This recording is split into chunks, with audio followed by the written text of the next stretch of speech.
So, hi everyone. In today's experience exchange, we have Dr. Harsimrat with us, and skills and everything that like an intern has to do. But I had very supportive batchmates. So our own CV. There are specific things in your CV that differentiate you from another candidate. And I'm pretty sure that you've had a strategic understanding of, this is what probably got me to Hopkins. a lot of people, showing concern, okay, this is not the field that you need to be in. There is a lot more money in doing patients. Dentists are way richer than public health professionals. I had a lot of people also pushing me forward with the like, you know what, do what you want to do. Do what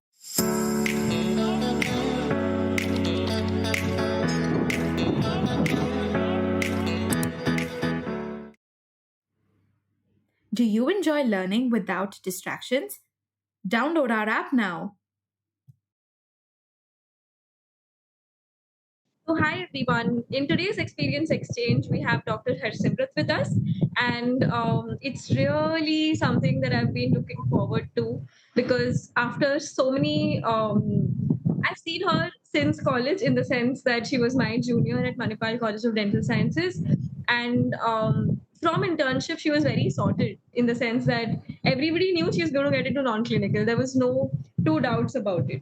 So having people who are so sorted in BDS is something that I have not seen, and which is why I really, really respect her for that clarity of thought. So a brief introduction about her.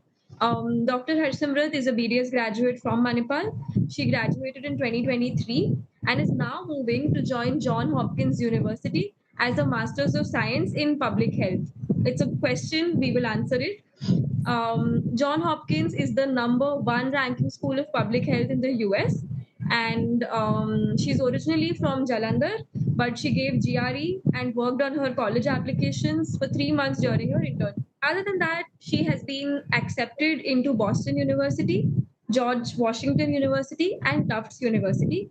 And she chose to go to John Hopkins, obviously. So, naturally.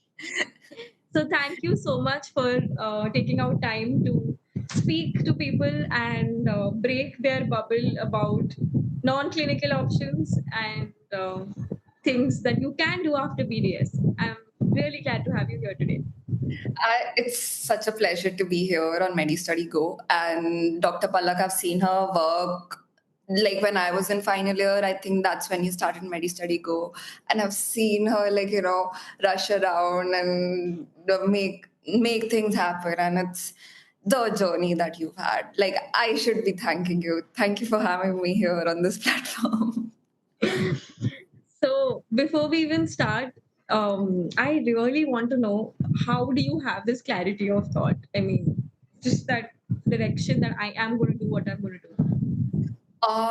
I like honestly, like when I chose BDS when I was in first year, I always knew that I did not just want to restrict myself to one stream, because whenever you see someone from the healthcare background, it is always something like, oh, I'm doing these many patients per day. This is the sort of procedures I'm doing. This is how this is how you perform this and everything. But a lot of people fail to realize that healthcare is just, it's not centered just around patients. There is a lot more in the healthcare industry. And I am honestly not I'm not honestly not that one person jo ratta maar ke who will write the university and get a gold medal. I have never been that person. I've been that person who will do everything and then study 1 month before exams and get a good grade. Like I'm not someone who wants to get a gold medal. I'm someone who wants to do everything and also get my academics done at the same time. So I knew I never wanted to like limit my options just to BDS, just to do an MDS in the future. So I was doing everything and anything that came my way during first and second year of college. After COVID, I realized like maybe leadership skills or maybe getting into like an MBA degree could be my calling. So I was preparing my CV in that sense, because in Indian colleges, when you have to give an like when you do prepare for an MBA, you have to give a CAT exam and there's an interview round where you see what you've done holistically from 10th standard till like the year of your graduation. So I was building my CV accordingly. I pursued couple of research projects under amazing mentors, amazing guides, and in those conversations with those guides, I realized, okay, research is something that I really enjoy doing. And it is something where, the part where my academic subject matter knowledge, along with my interests, like intersect. And that is when I decided that, I wanted to shift into completely into a research oriented path. Again, public health was not exactly like I knew, oh, I want to do public health, but I was exploring a lot of different types of courses. There's health data science, there is healthcare technology, and there are amazing universities, amazing colleges in UK, in the US, even in India, like this, they are providing such courses. So I went through those courses, zeroed down on a couple of universities which aligned with my future, where I see myself, being settled or not even settled, like learning the best I can in whatever resources I have. And yeah, that's how Hopkins happened. So, I see that there's a lot of transition, right? Like social media marketing and now comparing it to research. Firstly, research is not even something that we are exposed to in BDS. So, how did you actually end up there? I mean, what happened? Okay, so our college, has a lot of conferences going on, right? Like there is Ignite, there is Score. So when I was in first year, there was Score 2.0 happening. And I really admired this one professor, Dr. Ashwin Rai from anatomy. I think you might know her. Yes, yes. She's brilliant and she has such an amazing aura. And just because I wanted to work with her, I was like, you know what, let me just approach her and see if she can help me out with this conference. And she was like, you know what, I have this one topic, why don't we do like a review poster and everything. And I worked with her, and I remember it so clearly. It was like the first, that validation you get from a professor. And I presented the whole review poster in front of her and Dr. Rajalakshmi from, again, anatomy department. And they just went like, you seem like such a quiet kid in class, but we could never expect that you could, pull this off and, present so nicely. I did not place in that conference, but that one opportunity where I realized, okay, this is how I do like a search in a database, and this is how I collect information, this is how I visualize information. That really, sparked that initial interest.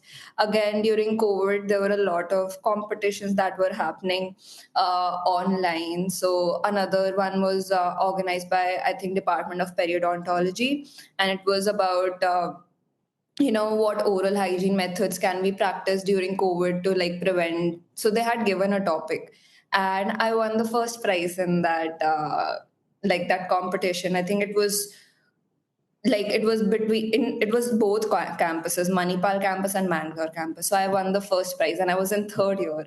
And then the other people who won the prize, they were interns from Manipal. So I feel like there was that certain push that I got very early on, like first and third year of my BDS, second year of my BDS, that that I knew a certain sense, ki, okay, I'm good at this. So I went on to explore it. I did a lot of conferences, which were a lot of like a series of review papers. And during internship, I was like, okay, after final year, how hectic final year is, right? During internship, I was like, okay, now have like a complete year and I can dedicate a lot of time. So I wanted to start with an original research. I had approached Dr. Ramya from Public Health Dentistry from our college, and I told her this is this one original idea I have, which had like I had done my thorough research in the databases and everything, PubMed and everything, and it wasn't done before. So she really pushed me to do this and work on the ethics clearance, work on formulating the questionnaire, getting it validated, during the doing data collection and the analysis part. So that process really, really rewired my brain. And I was like, oh, this is something I enjoy. And this actually, helps me create an impact on a very large population. And that's when, it hit me like, okay, research could be something where I can go forward. And also I like being creative, and research, really aligns with that creativity I have. So that's why research happened. Research is something that people say is this, boring segment that you just have to do it. You use the word creative. I'd like to know how you came to know it's creative. I honestly feel like there is nothing more creative than, research. I might be a not so popular opinion, but it's like I would give you a simple example. Have you, like, when we are on social media, so we do come across a lot of reels or a lot of videos where people are using rubber bands to like close the gap between their teeth, right? People are, just filling random things in their cavities too, so that, there is no, that hole is Right. not there. That is something which was never explored in dentistry. Like do it yourself procedures were never explored in dentistry. That is something that I came across social media because I was working on social media for a startup, right? I came across that. I explored that idea. I was like, oh, is that been done before? I did my thorough search through PubMed. I went through Google Scholar, the basics of research, and I discussed this idea with my guide. And she was like, oh, this is a really good idea because I have never even thought of this before.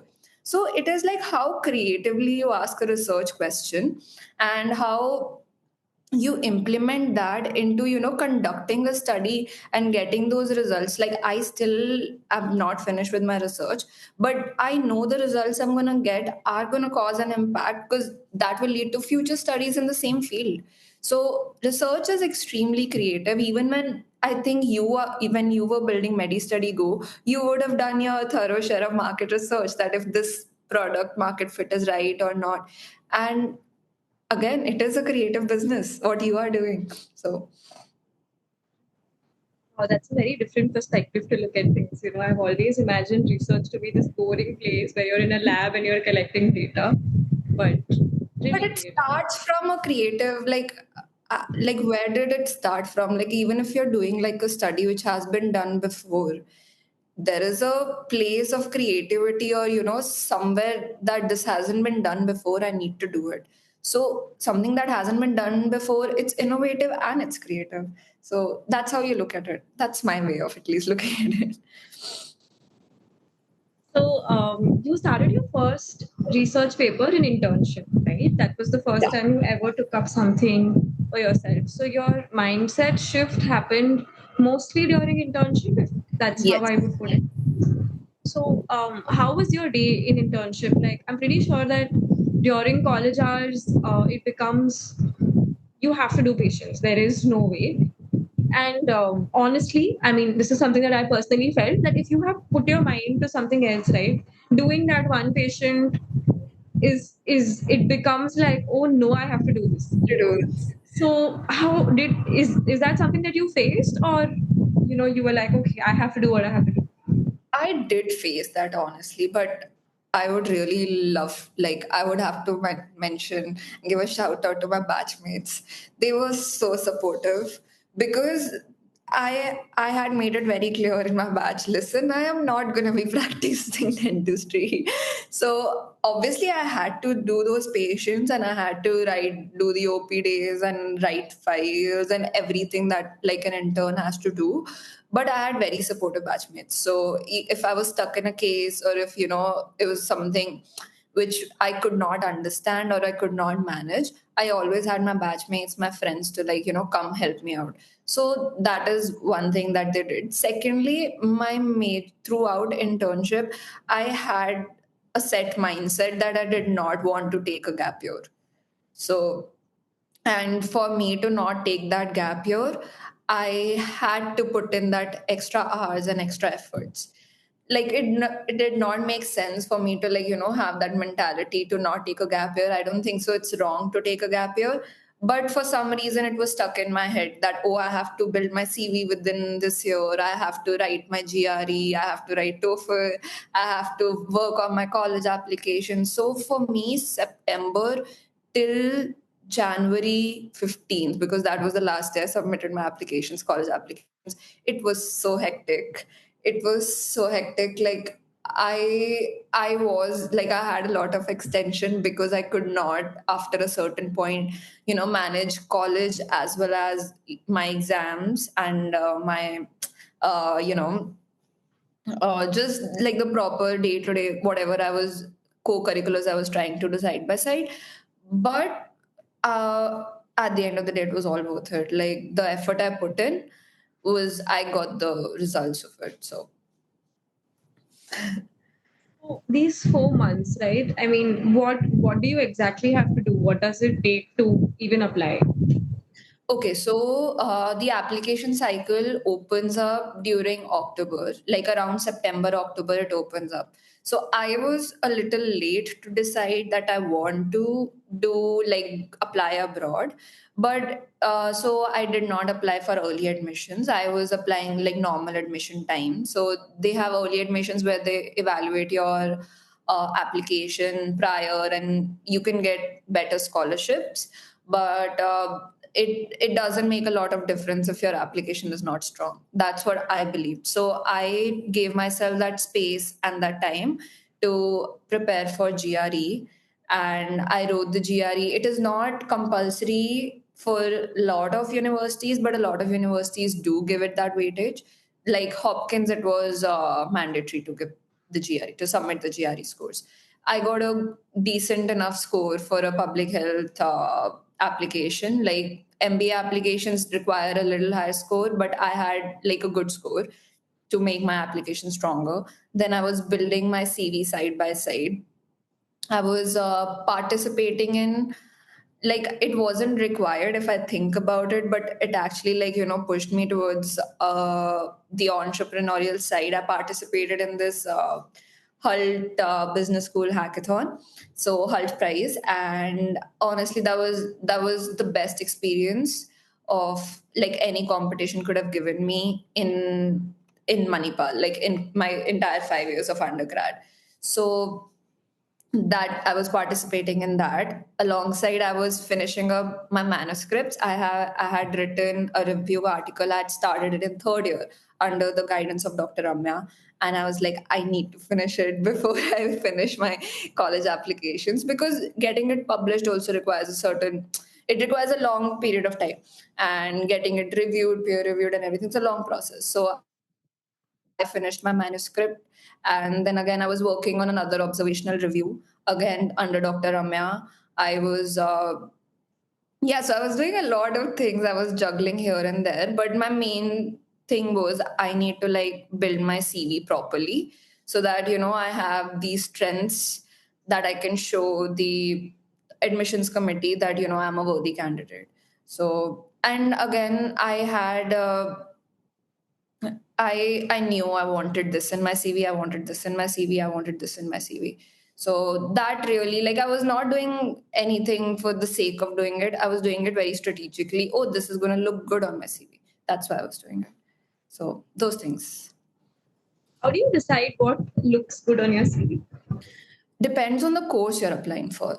I honestly, like, I do have a lot of things which I've done over 5 years, but I did not mention all of those on my CV, right? So I did like 3 social media internships when I was in third year and final year. So over those 2 years, I did 3 social media internships, but I only mentioned one in my CV when I was applying for college.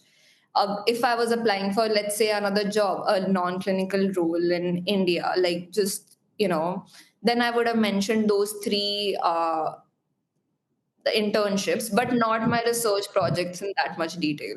So, because I knew like what sort of demands they had, like from a graduate student, so that's what I was nitpicking and choosing that for my CV.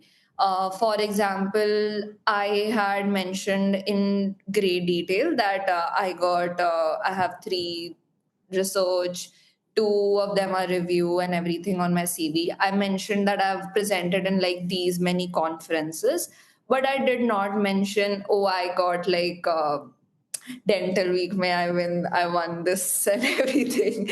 So I was very particular about what I was putting in my efforts in and not.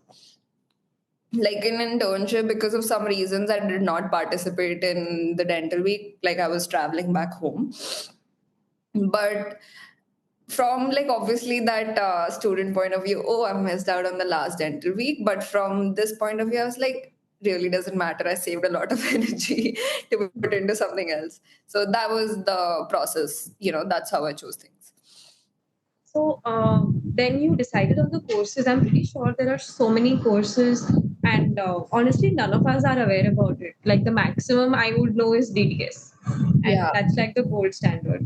So, firstly, is there some resource that you used particularly to understand, like so I'm pretty sure you might have understood, evaluated your strengths, weaknesses, and put yourself in this place that, okay, this is something that I want to pursue and this is where I will apply. You wouldn't apply for everything that's available. So, how did you go about doing that? And then why did you end up choosing the course you ended up choosing? For let's be I was very practical when it came to like choosing what I wanted to do. I really wanted to get into healthcare, in towards the data science part of it. And for a student like me who's only done biology since the past 5 years, getting into healthcare data science, it's a tough nut to crack. What was the next best thing for me? It was epidemiology. So I chose that because data science required a certain level of grasp over algebra and calculus, which obviously we as dental students will never have, right? I've not done maths after 10th standard, and doing the GRE maths only was a little like it was a tough nut to crack. So I made the next best option. It was epidemiology. So I was looking at all the universities which were providing epidemiology courses. So there is a master's in epidemiology, like masters of science in epidemiology. Then there is public health may with concentration in epidemiology and biostatistics. Then there is global health, there is health informatics. There are so many courses. So I was going country wise. Like I looked at a lot of UK colleges and a lot of places where I thought what sort of courses they were provided. So I used to just go on the website and I used to just surf the website of that particular university that whole day. And then I used to, okay, if there is a course which interested me, I used to go to LinkedIn, search that course, and see what sort of people have done that course. Like, what is their background, and what sort of people got into that course? What would my chances be? So in that sense, it took me like roughly, I think till the last December, January, I was choosing between what courses to apply to and what not. Like I was always going back and forth. There was one course in UIC, uh, Chicago ka university. I've forgotten the full name. It's UIC. If you search it, you'll get it. And they had a really good course. Again in healthcare data science, did not have algebra and calculus requirements, but then again I was going through it and all. So my main concern was, will I be able to do this course? Like how difficult will it be, and does it like result in the career prospects that I am looking forward to in the next 5 years? So my major concern was like I was also looking at where I want to be in the next 5 years. I was also looking at what do I have currently which I can build on. I don't want to completely forget or let go of what my current knowledge base is. So that is what I that was my strategy. There is no, unfortunately, no resource where I can just go and find things. I used to just type healthcare and I used to type the name of the university I was interested in. Like I looked at Canadian universities, I looked at US universities. I think I've seen all UCLA, Harvard, Yale, all courses on all websites. I've gone through at least like once or twice and I've seen where people are, what are they doing currently. It was a long process. You have to give in that time. So then you finally chose. So there's a difference between MPH and MSPH. Yeah. And first of all, what is the difference, and what made you choose MSPH over an MPH? Okay, so if you go to Hopkins ka website, so they have listed MSPH and MPH. So for MPH, it's an 11-month course and it's only for professionals who have worked at least 2 years in the public health sphere, which naturally I did not have that experience. So I had to choose MSPH, which was their course for fresh graduates, like people who are right out who want to join public health as a professional field. So that's why I chose MSPH. The website says there is no like inherent difference. MSPH is a 2 year course. They have a compulsory practicum which you do in like all these developing countries, and along with that you have a capstone, you have to write a thesis. So it is something that prepares you for like a proper career in public health if you don't have prior experience. Whereas MPH, it's just for public health professionals who've already worked in the field and are looking to like brush up those skills and get more connections, because I honestly feel like graduate school, more than the education, it provides you with networking opportunities. So that is something I kept in mind. I was like, it's okay if I'm not getting an MPH, but Boston, I got into the MPH program. All the three other universities I got into the MPH program only. This was the only distinction which Hopkins offers for public health professionals who've already worked and fresh graduates. So I chose the fresh graduate one because I graduated 2023. So this is basically the difference between like choosing a college versus choosing your course. Yeah. Now, obviously, you chose the college, but what could it be in terms of the pros and cons had you chosen, say, the course? Do you really think there would be something? Not really, because again, it's Hopkins. Like it's the number one school in the world. I'm not sure, but definitely in the US and US healthcare, everyone looks up to it.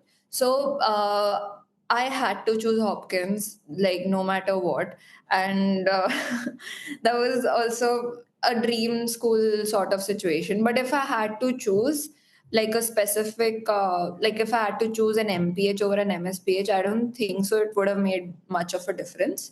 The only difference it would have made is, like, for example, I got into just the epidemiology concentration at George Washington, but I got into epidem and biostatistics at Tufts and Boston. So the course material would have been different, like the skills I would have gained would have been different. But other than that, I don't think so there is much of a difference between an MSPH and MPH. The MSPH, in fact, provides me with an opportunity to work on field before I join the job market. Oh, So wow. yeah, that is my second year of education. I have to spend at least 4 to 6 months in an on-field placement to graduate, like to get to gain those certain credits. Only then I will graduate, and that opportunity I would have gotten with other universities, but it's not like that compulsory thing. It's more of an elective thing. Like people take up summer internships and everything over there. In other universities, Hopkins, it comes as like a compulsory thing that you have to do this to graduate. So that was one of the major things why I also like really applied for it in the first place.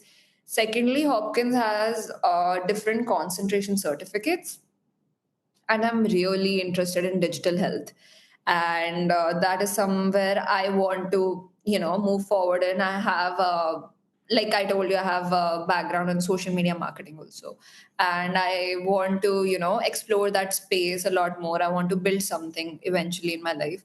So Hopkins did also provides that certificate in digital health, which was again like a driving force for me to apply. And I knew if I'm in the list, like it was my most ambitious school. If I get into Hopkins, I'm going to choose Hopkins.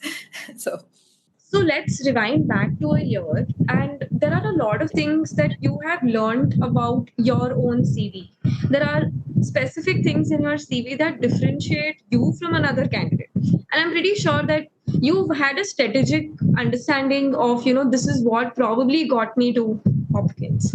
Yeah. So, is there something that you'd like to share on that front? Uh, I would honestly say that I did not do everything in just internship. I had like a full journey which I built upon throughout my 5 years of undergrad. For example, in second year, I was the wellness VSO representative of just my batch. When I reached third year, I was in the council as the VSO representative. VSO is Volunteering Services Organization. I was working with a charity cell of the college. Because of this experience, eventually I did land like a lot of opportunities with startups because they saw I have leadership. I've done a leadership role before, and I have organized events, and I've organized a certain webinar, and I've raised money for a certain organization on which I got in touch with amazing people, amazing women. I got in touch with Dr. Shilika Leela Ramani. She's running VScan Diagnostics right now. I got in touch with Dr. Anayata. I worked for her for 6 months, and I worked for Dr. Shilika also. And from their experiences, I saw how they are working and what they are doing right and how they have built their path. So I learned from that, and those experiences, those conversations led me to really understand what I want to do. So I would not say I did everything just in internship. I did a lot of things when I was in first and second year on which I built, which, like what step by step I reached here where my CV is currently, which was enough to get me admitted into Hopkins. But again, this CV is not going to be enough. I'm going to have to start from scratch at a new place and build on that eventually to maybe get a job in the future. So yeah, it's gonna be quite a ride, but I would honestly say volunteering for me on looks great on a CV. I've said this to so many people when I was in charge of VSO, and I used to say like, dude, just do this. It will look so good on your CV. This is one certificate. It is gonna add to not just your CV but your personality also when you go out and you talk to people and you understand how to manage an event or raise money for charity or lead a team of maybe I had 14 people working under me when I was in third year, even though I was a part of the COVID council. But we did conduct 5 6 events, and they were all back to back, back to back, back to back, because when we went back to college, everything, people were just like, now we'll write exams. No one was volunteering or anything. So that time period where the lockdown was there, so we conducted all our events, and I used to really request people like, come please join us, and everything, and no one used to listen to me. And I was like, it will look amazing on your CV, it will really add to you. So volunteering is very important. Then I would say our college offers a good observership program. We go to Malaysia and everything. A lot of people say it's because you have to pay for it on your own. A lot of people don't really prefer going there, but it's a great learning experience. You see healthcare in a developed country, and you see how their students are learning, and you see the amount for them, which was this was a great learning for me. They have compulsory research before they finish final year, and the topics that they are doing, they are not doing clinical studies, they are doing basic in vitro, in vivo, or questionnaire studies only. But the topics that they are working on, they're so fresh, because every year they have a symposium and their entire college has to present, and they get chosen, and then the entire, it's like a nationwide symposium next after that. So that was a great learning experience for me, because I could see people who are my age working on such great projects.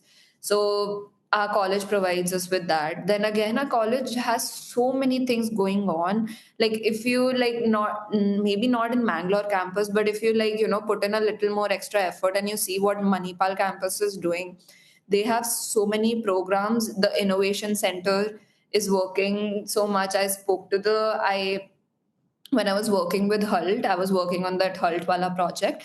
I spoke to people at the Innovation Center and people at the GOK, Government of Karnataka Incubator. I think you are associated with them. So there are so many avenues that a university provides, which a lot of people do not, take advantage of. Yeah. So I think you should do anything and everything, whatever interests you, but do it with the passion. Like, do it because you want to do it. And like the CV to साथ साथ में build होता ही रहता है.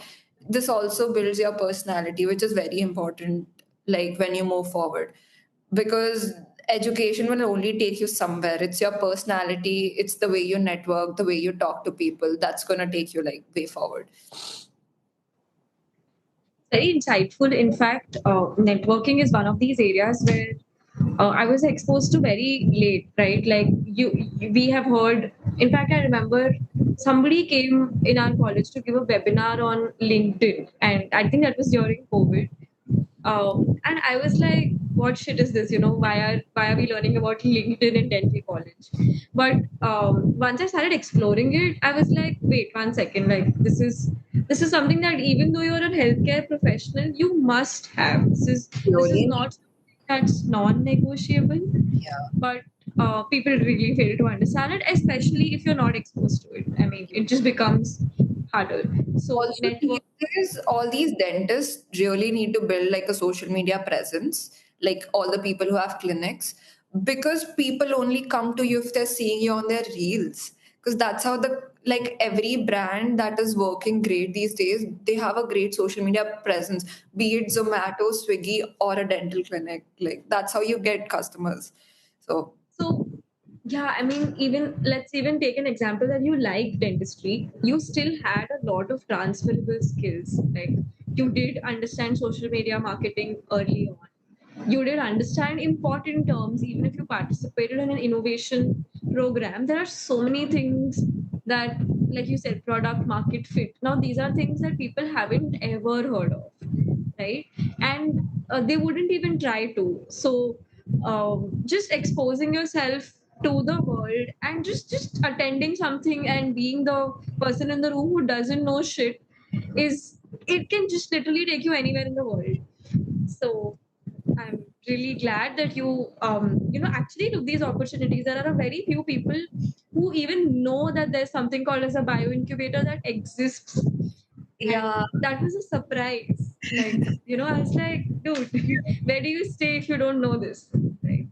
I honestly feel like to be the smartest in the room, you have to start where you're the dumbest. Have to. In fact, you still have to continue to be the Yeah, dumbest. you need to change the room if you're the smartest in the room. Yeah. Right. Any tips on not limiting your options and staying open to different opportunities? I'll tell you why I even want to know is because in college there are a lot of distractions, right? I would even call an exam a distraction because, say, for example, there is a VSO opportunity, but 90% of the audience is not coming because there is an exam, right? And all of these things you can understand only after you are out of it, right? Like when you're inside that 100 students, you always feel that, okay, this is what I have to do. But what are your tips that you would like to give yourself or somebody else on how to break that bubble? What happened to you? I would just say never take sessionals seriously. It's a controversial opinion. No one will ever like take me seriously if I say this. But I always just used to study the night before a sessional or in the morning of the sessional because our sessional used to be at 2 p.m. So that morning, and it's very manageable to get a good score in a sessional even if you start the night before because I think we are all smart enough to mug up a few answers and write it down. So I honestly feel like never take a sessional seriously. And even if you take a sessional seriously, if that's the sort of person you are, do not make it your entire, like, do not just be open to socializing, be open to talking to people, be open to partying. It's all good and it's all good in the hood. I do not regret a single hangout or a party. I, in fact, think, why did I not party enough in college?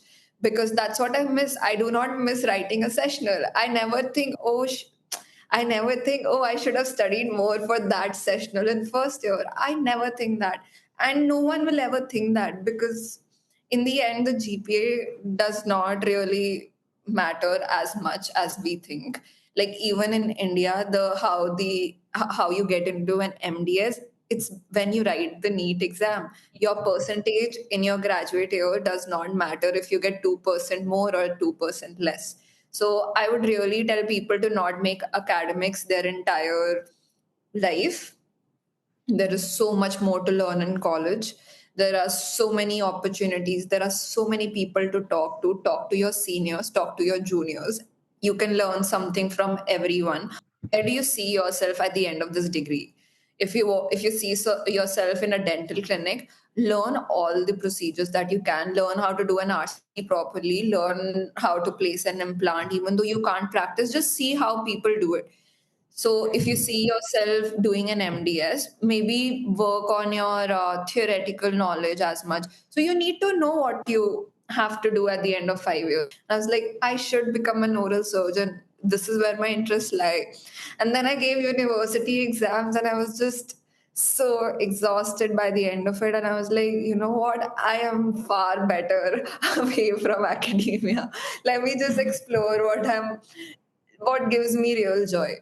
So, and be an all-rounder. Like this is like very basic advice, but be an all-rounder. If there is dental week, participate in as many events as you can. Firstly, you will have fun. Secondly, you will make memories. Thirdly, it will develop your personality. Like I felt like I learned that I am good at public speaking and I can go forward and speak at an event and explain my research at a conference very well because I'm good at public speaking. And I learned this through Dental Week because I was participating in these small events. Yeah, so Dental Week is like our extracurricular inter-college event. So yeah, so I think you learn a lot about yourself and if you're doing good in life from if you put yourself out there. So never stop from, never, don't be shy, basic things, just be there. Right. I remember, I think it was the COVID time, and Harsimrat's council had put up this treasure hunt, which was virtual. Okay, and um, Yeah. it was just madness. Like our entire batch was thinking that why are we having this dental week? Why does this even exist? I don't know if it was dental week. It was something, and we were like, Yeah. listen, like, why is our college prioritizing extracurriculars? Like, aren't we an academic college who can just sit at home and like it's COVID, right? We can just not do it. But our faculty was so involved in a virtual treasure hunt that I was just amazed that, they'll do It was so anything to. competitive. So competitive. Yeah. I remember we had to tell people to calm down. There was alumni involved. They were coming and participating. And it was a great experience to even host it. I really, I was like, maybe I could like participate into it and use my brain a little bit, but it was a lot more fun to host it. So those are the things again. We took that initiative so that people come out and participate in such things. And in that, because we took that initiative, I learned how to use Teams properly, which is like a really important skill in this job market. I learned how to manage like a team or use Canva or use all these Google Sheets and everything to conduct an event, which are again transferable skills which I can show like a recruiter or like college. Okay, I have these, you can hire me or you can accept me as a student. It works out. I mean, the entire experience at college was something that I never understood because I was like, why are we doing these things? Why aren't we focusing on patients?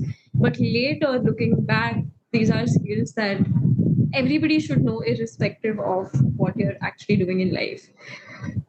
My last question was that, okay, maybe the second last question would be that shifting from a clinical to something non-clinical is difficult at home, but it's way more difficult for the world, because people absolutely do not understand that healthcare is much more than just doing a patient.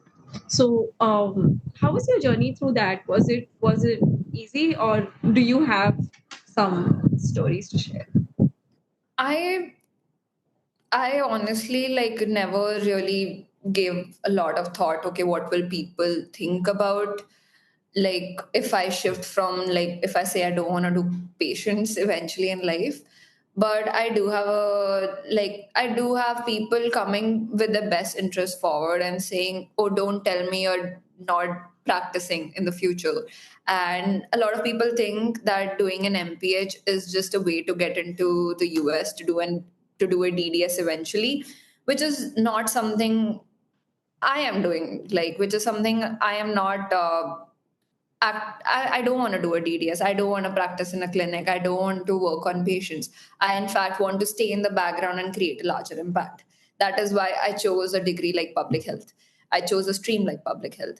And, but at the same time, if I have a lot of people, showing concern, okay, this is not the field that you need to be in. There is a lot more money in doing patients. Dentists are way richer than public health professionals. I had a lot of people also pushing me forward with the, like, you know what, do what you want to do what interests you, because at the end of the day, you will chase your dreams, the money will chase you. So that is something I honestly believe in. I had great mentors in college. I had Dr. Ramya Shinoy from the Department of Public Health Dentistry. I can never thank her enough. And she was actually one of the few people who were like, one of the first few people who was like, maybe look into these colleges, because she had done a fellowship from the University of Iowa in geriatric dentistry. And she was like, that is an environment you will really, flourish in. Why don't you look at these universities, maybe talk to some people, I can get you in touch. So people like her, people like Dr. Anahita Deo from Odigio Careers, they have really supported me throughout. And learning from their experiences and discussing my apprehensions with them has really helped me create my own path, have my own journey. And there are so many people who do still say, like, just do a DDS. You can buy a chopper like in like 10 years' time. And I'm like, I don't want a chopper. I just want a good, fulfilling job where I'm in the night, if I'm sleeping, I'm happy. So, yeah. It's very unconventional. I mean, I've not seen one person who said, I want to do it for my passion and get the money. So, but on that note, I'd like to ask, is there like a very significant difference between you doing a DDS versus you doing uh, something else? Uh, in the sense, like the financial, like monetary, obviously, like the dentists are earning so much more in the US. Like they are, I think the starting last I search was $200,000 per year. And that's like a huge sum. But again, there's a lot of investment also. Like a lot, there's, I think, $300,000 you spend for 2 years of DDS. There is that return on investment. But firstly, it's very difficult to get into a program that is competitive. Secondly, does not lie with my interests. So dentists earn a significantly large amount when it comes, like when they start itself, like if they're working under someone or if they're working in a clinic. But I think if I'm into like a place where I want to, again, I told you I'm into digital health. I want to build something eventually in the future, and I'm currently into research. So if I put all these skills into one product or something which I can build for myself, get into entrepreneurship. So that will also be like, have the same monetary effect, hopefully.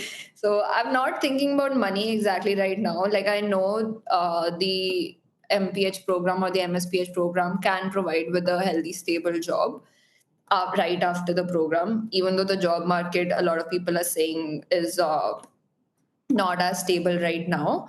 But again, I'm going to Hopkins, so it should amount for something. Right. And what are the financials involved with respect to the course in itself? Okay, so I got a 75% scholarship in second year of my course. So it's called the Master's Tuition Scholarship. So I was awarded that. So I have, there's a term system. There is, I think, I only have to pay for the first year of my education. And that is around, wait, let me do the mathematics. That is around 55 to $60,000, which my parents are supporting me with. But I second year of my education, I do not have to pay because I have that scholarship. That's really nice. How did you get the scholarship and why haven't we spoken about it? I think it's like the program that they provide certain students with the MTS. It's the Master's Tuition Scholarship Program. It's 75% tuition fees is waived off in the second year of your college. So the first year you have to pay the fees. The second year you don't have to pay the fees. So it's like that. And they do this so that they also figure out if a certain student is, capable enough to, like, I can only avail that scholarship if I have a certain academic standing in my first year. So that is the catch in this. But it, like, right now I have to pay a certain amount, and in my second year of education, it's like it's quite less. That's really nice. Yeah. And yeah, finally, I'm coming to the last question. You've done a lot, and it becomes difficult to manage time. I mean, that's one thing that is a constant thing. Like, am I supposed to prioritize my exam versus am I supposed to prioritize something that I wish to do for myself? Right. So, any tips that personally helped you in managing your time that you would like to share? I was very proactive when it came to the extracurriculars I was pursuing. I was I had, like, for example, if my exams were in September, I would delegate the entire month of August and September just for my examinations. I would not do anything. I'm talking about university exams. But when it came to sessionals, I knew I could get a certain, like, percentage or certain marks only by studying this amount. So I never took sessionals as seriously. Obviously, if I'm like a grade student, that's not the advice you should take. But for me, I knew I wanted to do something beyond dentistry. So I prioritized my time like that. Again, final year was very hectic. I could not do a lot, but I was third year was COVID, so it was a lot more relaxed. I had a lot of time. Second year was again a little bit of lockdown was there, so I had certain amount of time to myself for my personal growth. First year, I gave it my all to all the extracurriculars that were happening. So other than final year, I think I did everything almost I could do in the rest of the years. Final year, you know how it gets. We have 6 months, 6 months. So yeah, final year was hard. Like, I still get flashbacks sometimes. It's like military war. But my main advice would be, like, know what you want to do after the degree, and that's how you can prioritize the things that you are pursuing a lot better. So, what a nice conversation. I really enjoyed knowing that there's so much that happened, in one person's life. So, first of all, congratulations. Thank you And so much. I really hope that you make a lot of impact, like maybe 10 years down the line, we must look at this video and say that, listen, I planned to make an impact, I just didn't go and randomly it happened. It was something that was strategically planned for so long and I really wish to do it. Yeah. So I'm really looking forward, not just for this video, but for something big that you're going to come up with. Thank and you so something much. very exciting. Digital health is something that really excites me. I look at all these articles where people are replacing dentists, and like there are these scanner devices and so many things that have come out. And there's a lot of criticism that dentists are giving, but on the other hand, I'm like, dude, wow. I mean, I don't have to look at people's mouth every single day. I'd Yeah. rather, spend time in something else. So I'm very excited when you put your creativity, your social media skills, your entrepreneurship skills together, some magic will definitely happen. Thank you so much. This means so much to me.